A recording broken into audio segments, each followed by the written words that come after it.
The autumn rain drummed softly against the tall windows of Romano's, the most expensive restaurant in downtown Chicago. Inside, crystal chandeliers cast warm light over white tablecloths and gleaming silverware. The air smelled of fresh bread and expensive wine. At table 12, near the window, sat William Harrison. At 62, he was one of the city's most successful businessmen.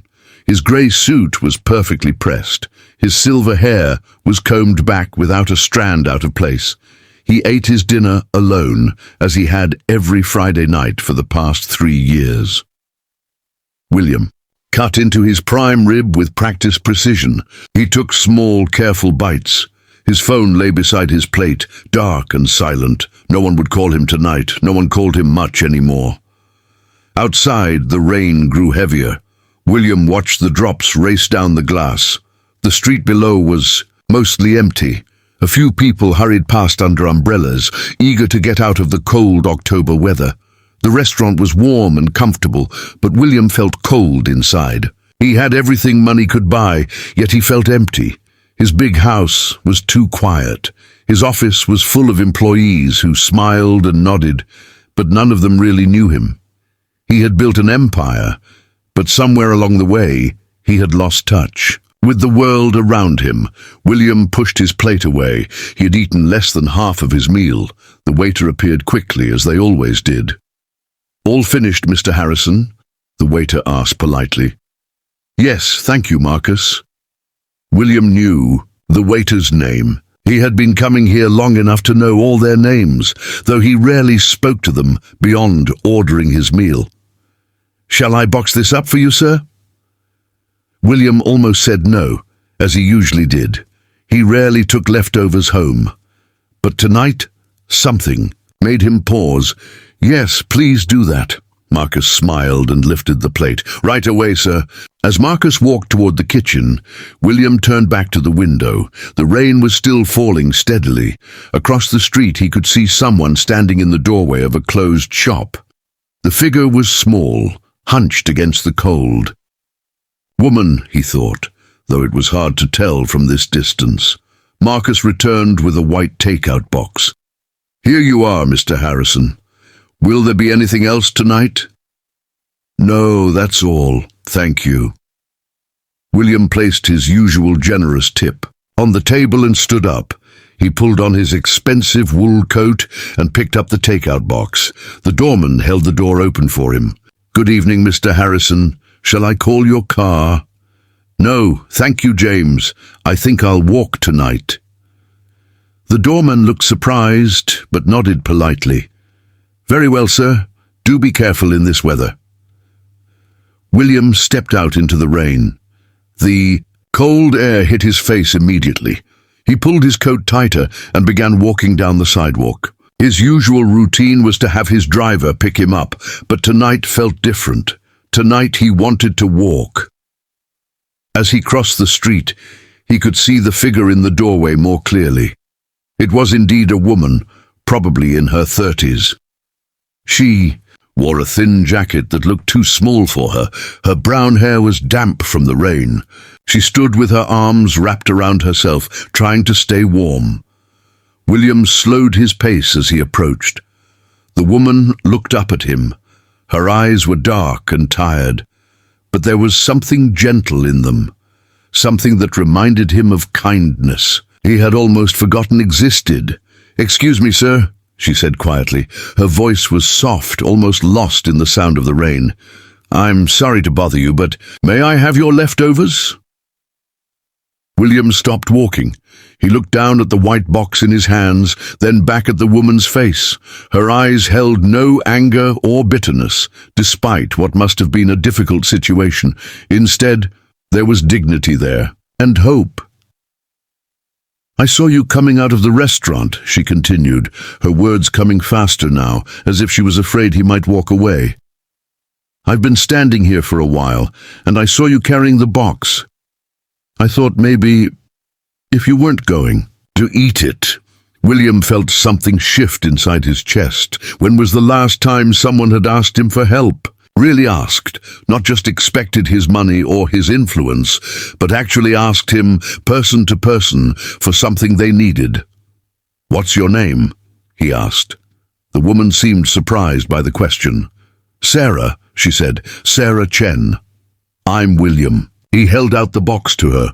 "Please take this."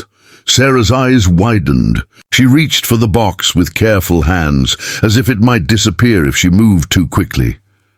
"Thank you," she whispered. "Thank you so much." But William didn't move away.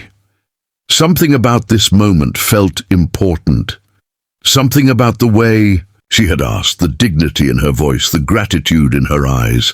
"Are you hungry?" he asked. Sarah nodded, still holding the box like it was precious. "I haven't eaten today. I was laid off from my job 2 weeks ago, and I've been looking for work, but—" She trailed off, then looked up at him again. "I'm sorry. You don't need to hear about my problems."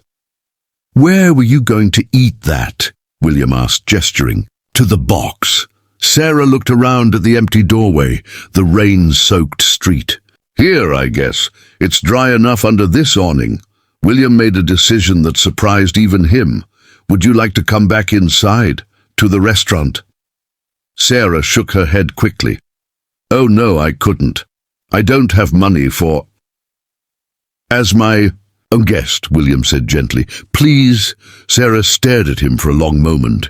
In the glow of the streetlight, William could see tears forming in her eyes, not tears of sadness, but something else. Something like wonder. "I don't understand," she said. "Why would you do that?" William thought about the question. Why would he? He looked at Sarah's face, at the rain still falling around them, at the warm light spilling out of the restaurant behind him. He thought about his empty house, his silent phone, his perfectly organized life that felt hollow. "Because," he said slowly, "I think we both could use some company tonight." Sarah's smile was like sunshine breaking through clouds. "I'd like that very much." They walked back across the street together.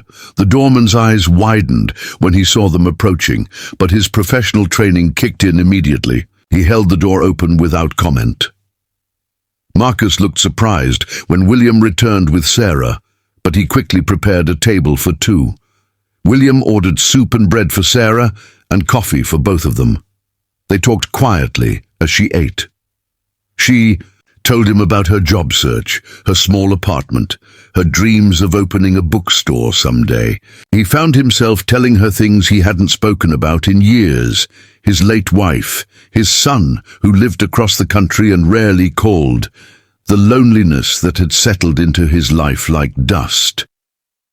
"You know," Sarah said as she finished the last of the soup, "this is the best meal I've had in weeks. Not just because I was hungry, but because—" She paused, searching for words. "Because it feels like the first time in a long time that someone has seen me, really seen me." William nodded. "I know exactly what you mean." When they finished, William insisted on giving Sarah money for a taxi home, but more than that, he asked for her phone number. Not because he felt sorry for her, but because he had felt more alive in the past hour than he had in months. "I have connections," he said. "People who might have job openings. Would you like me to make some calls?" Sarah's eyes filled with tears again. "I don't know what to say." "Say yes," William smiled, "and say you'll have dinner with me again next Friday, same time. But this time, we'll both order our own meals." Sarah laughed, and the sound was beautiful. "Yes," she said, "to both." As William watched her taxi disappear into the night, he realized something had changed. The cold feeling inside him was gone.